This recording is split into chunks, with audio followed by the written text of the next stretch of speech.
بسم الله الرحمن الرحيم الحمد لله رب العالمين ثم الصلاة والسلام على سيدنا ونبينا وحبيب قلوبنا أبي القاسم محمد وعلى آله الطيبين الطاهرين وصحبه المنتجبين.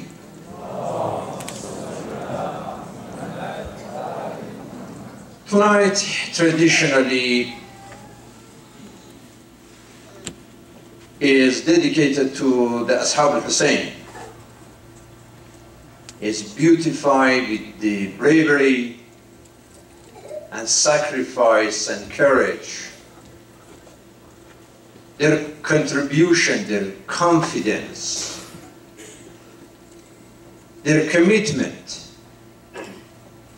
their character. Yes, this is the talk of tonight, Ashab al-Hussein alayhi salam. After the Imam made it clear when he said, قَدْ نَزَلَ بِنَا مِنَ الْأَمْرِ مَا قَدْ تَرَوْا. Now you know that death is the destiny of this caravan. And you are free to live. Immediately after this statement, the Ashab, the kind companions and courageous companions of the Imam, demonstrated their dedication, their determination, their devotion, and their courage. It started from a young man whose name was John, and he was a black person. He loudly said, "Ya Abu Abdullah, wallahi la ufariqukum hatta makhtalat ad-dami al-aswad bidimaikum ya ibn Rasulillah." Ashura is not about segregation of races. He said, "I'm going to stay here to make sure that I mix my blood with your blood. We all die together and sacrifice together. There is no difference between a color of a white man and a black man. All the colors share the same, all the bloods share the same colors." Another person was Wahab, who just got married 17 days before Muharram. He was there, his mom and his wife. And his mom especially was encouraging him and motivating him to sacrifice for the cause of Imam Hussein. Another young man, Amr ibn Junada, he was only 11 years old. شاب قتل أبوه في المعركة. His father just passed away. Imam Hussein said, "Ya Amr, you just lost your dad. Stay with your mom, please." He said, "Ya ibn Rasulullah, it was my mom who prepared myself and told me to come and sacrifice."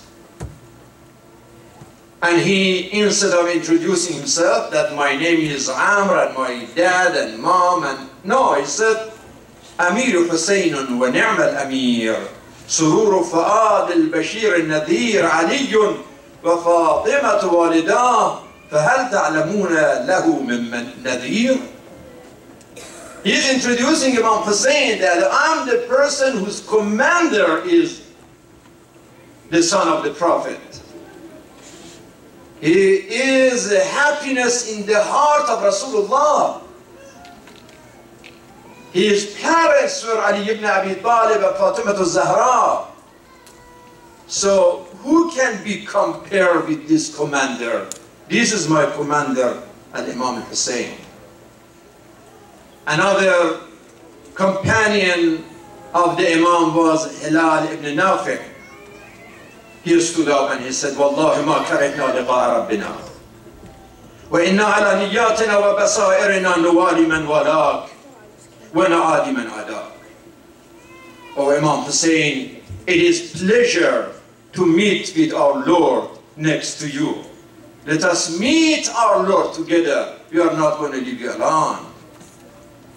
Another companion was Burayd ibn Khudayr. يا ابن رسول الله لقد من الله بك علينا أن نقاتل بين يديك وتقطع أعضاؤنا ثم يكون جدك شفيعنا يوم القيامة. It is a great honor that God did a great favor to us, to guide us, to sacrifice on the same way that you are sacrificing.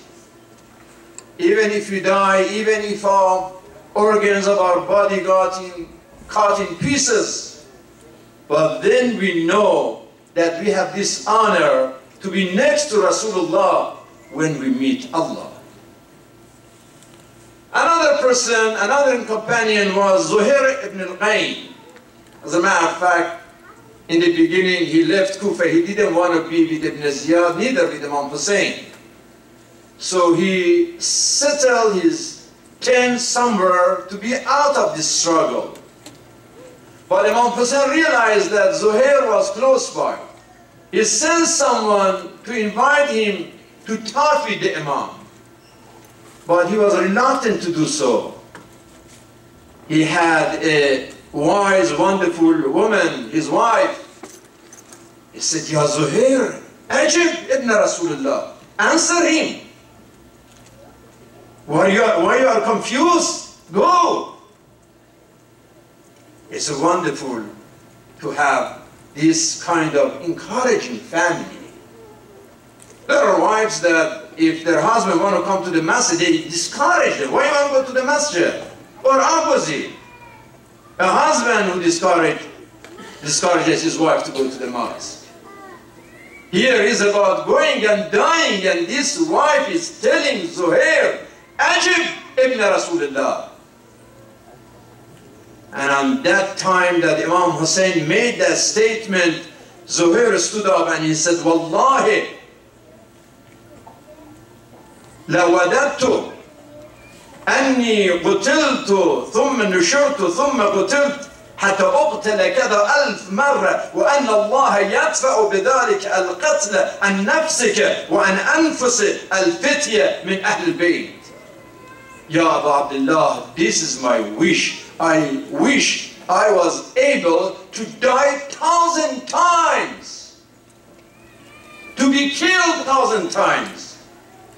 And in that way, I could save your soul and bring security for your family. I wish I was able to go through this experience. One time is not enough, Zuhair said. Other companions like Habib ibn Madahib, Muslim ibn Awsaja, these two faithful old gentlemen who were in Kufa and waiting for Imam Hussein. You know, we have a childcare service in the hallway next door. So if you think that the babies may bother you, you can take them and they take care of them. Sallu ala Muhammad wa ala Muhammad.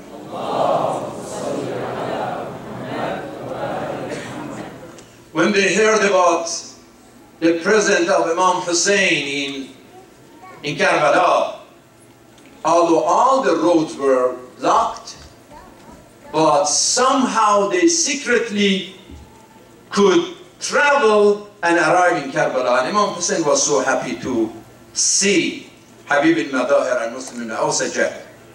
And they stood with Imam Hussein and they sacrificed. When Muslim was about to die in the last moments of his life, Habib visited him and he said that, I wish I was able to do something for you if you have a wasiyah, but I know that I'm going to shortly join you as well. So I don't have a time to, do any wasiyah or any will for you. But do you have anything to tell me at this time? قال يا حبيب أوصيك بهذا. أشار إلى إمام حسين عليه السلام. أوصيك بهذا رحمك الله وأهوى بيده إلى الحسين أن تموت دونه افعل ورب الكعبة. He said, I ask you in the name of the Lord of the Kaaba that don't leave Imam Hussein alone. Stay with him and die for him.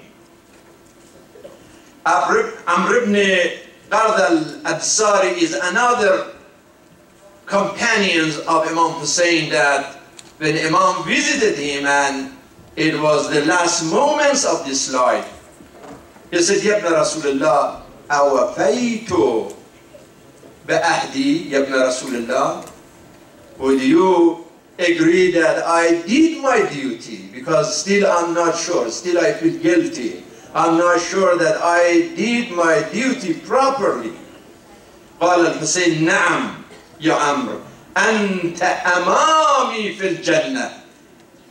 You are going to be in front of me when we entered our destination in his kingdom, in heaven. You are going to be with me.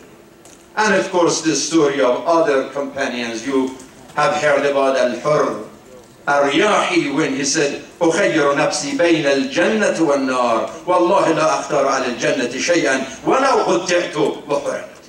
Now I feel that I am between heaven and hell. I have to choose, and that would be so foolish to choose hell over heaven. No way. I'm going to choose heaven. And he joined Imam Hussein alayhi salam. So brothers and sisters, tonight as we are talking about the companions, the Ansar al-Hussein, we remember the concept of a shaja'a. When we talk about Ansar, we talk about the real definition of courage. You know, courage and shaja'a is not just somebody who's fearlessly fighting. You know, even Khalid ibn Walid was a big fighter. He was very strong. In this sense, he was courageous. But what kind of courageousness when Prophet Muhammad said, Allahumma inni bari'un mimma amala Khalid. Whatever he did in the name of my faith and acting like terrorism and scaring people and doing injustice to the innocent, that was not an act of courage. Courage is not just be able to fight. ISIS, in this case, can be ISIS, they are very courageous, right? But they are not. They fight without fear. But that is not a shaja'a. That is not real courage. Imam Amir al-Mu'mineen alayhi salam said, لو تميزت الأشياء لكان الصدق مع الشجاعة وكان الجبن مع الكذب. A courageous person is a person who is at the same time honest and truthful. That fearlessness is mixed with honesty and truth. While somebody who just have no fear but no honesty, that is the real coward. That is not courageous. That's not this definition. There is another hadith from Prophet Muhammad, peace be upon him, sallallahu alayhi wa alayhi, that he said, أَلَا أُخْبِرُكُمْ بِأَشَدِّكُمْ وَأَقْوَاكُمْ. Do you want me to tell you who is the most courageous person in the community? The strongest one. قالوا بلى يا رسول الله, please tell us, who is the courageous? He said, الذي إذا رضي لم يدخله رضاه في إثم وباطل وإذا سخط لم يخرجه سخطه من قول الحق. This is a real definition of a person who is courageous. When this person lives in happiness and health and prosperity and peace and has all the joy in his life, in her life, is not going to commit sin just because he is able, just because he has power and money and everything, is not going to commit sin and evil and shaitan. And at the same time, when this person is getting angry, he is not or she is not going to exercise injustice because of the anger. He is not going to forget about truth and justice. So this is the real definition of justice, courage. If you are able to control yourself and stand for truth and justice, even when you are extremely angry, then you are a courageous person. This is the definition of the Prophet, peace be upon him. Standing for justice, that is courage. And I know that Judge Turfa has been practicing this in his position, that his duty is to implement justice for the society. It takes really courage to be just. And it requires so much truthfulness and principles of honesty. There is a lady, Suda Al-Hamdani, a very courageous lady. She visited Muawiyah to complain about Muawiyah government, as she used to complain about a person at the time of Amir al-Mu'mineen. She came to Muawiyah, very courageous lady. And she told Muawiyah that it's shame that you send this corrupt governor to our areas. And then she started talking about the time of Amir al-Mu'mineen, how sensitive he was about the question of justice, and the way he used to appoint the people in charge of different positions, how sensitive Imam was that they don't do any injustice to people. Muawiyah said, Suda, can you tell us a little about your experience? What do you think about Imam Ali? This is the Muawiyah who established a member to do the land cursing Amir al-Mu'mineen that continued for 90 years. And has no tolerance. Muawiyah had zero tolerance for love of Amir al-Mu'mineen and the Ahlul Bayt. But look at the courage of this lady. صلى الإله على روح تضمنها قد حالف الحق لا يبغس به بدلا قبر فأصبح فيه العدل مدفونا فصار بالحق والإيمان مقرونا. Muawiyah, you are asking me about Amir al-Mu'mineen, صوت العدالة الإنسانية, the voice of justice of humanity in general, صوت العدالة الإنسانية. You are asking about the man that when he died, justice died. When Amir al-Mu'mineen was buried in the ground, justice was buried with Ali. What kind of question? Do you have any doubt about a man of truth and man of justice? This is the courage. Another example was Abdullah ibn Afif in Kufa, when Ibn Ziyad won his injustice against Ahlul Bayt. And he came to the mosque and started cursing Ahlul Bayt and Imam Hussein and Amir al-Mu'mineen and lying about all of them. And people are listening, nobody said anything. They knew that Ibn Ziyad was lying, but they had no courage to complain. At that time there was a blind man, Abdullah ibn Afif, who lost both of his eyes, one in Siffin and one in Jamal. He couldn't see.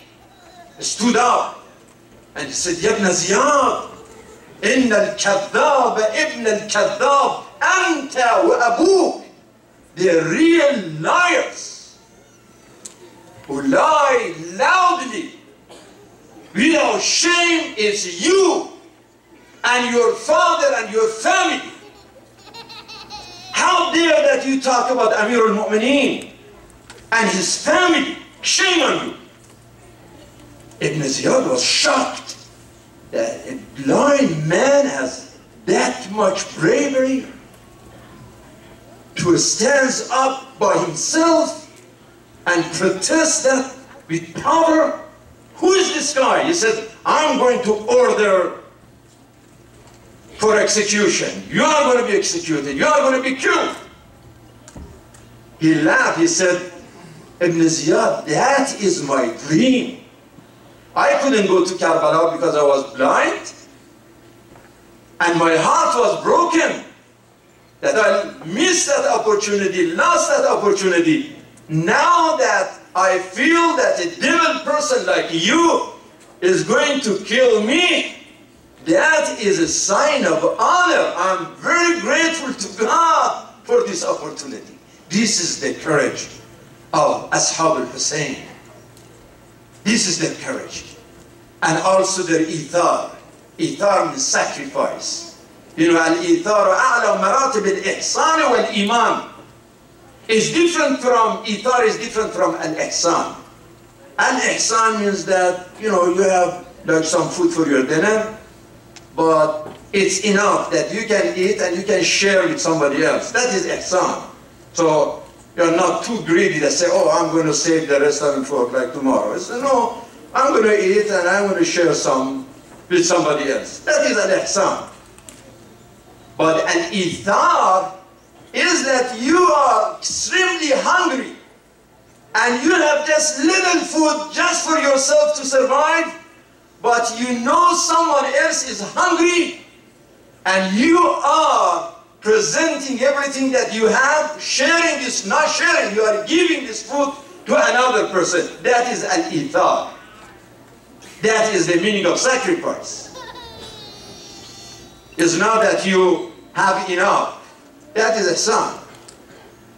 You know, this guy that in China had enough money, a billionaire, he got 8 of this, you know, iPhone 7 for his dogs. I don't know why one dog needs 7 iPhones, you know, 7 iPhones. Why, what the dog is going to do with that? You know, some people are, they don't have any idea, any things about the concept of ithar. That, my goodness, I have billions of dollars and there are billions of poor that are hungry, they are homeless, they are refugees. Let me help them. Ithar is another characteristics of the companions of Imam al-Hussein and the Ahlul Bayt in general. قال موسى يا رب أرني درجات محمد وأمته. Moses said, oh God, please show me something about Ahlul Bayt and the Prophet. بماذا بلغته هذه الكرامة. How come that you are honoring the messenger of Akhir al-Zaman with this dignity and with this honor? That was the answer that Moses received. قال بخلق اختصصته به من بينهم وهو الإيثار. There is something about Prophet and his family, and that is إيثار. فمن الناس من يشري نفسه ابتغاء مرضات الله. Ithar can be in different areas, but there are 4 areas of ithar that are most fundamental.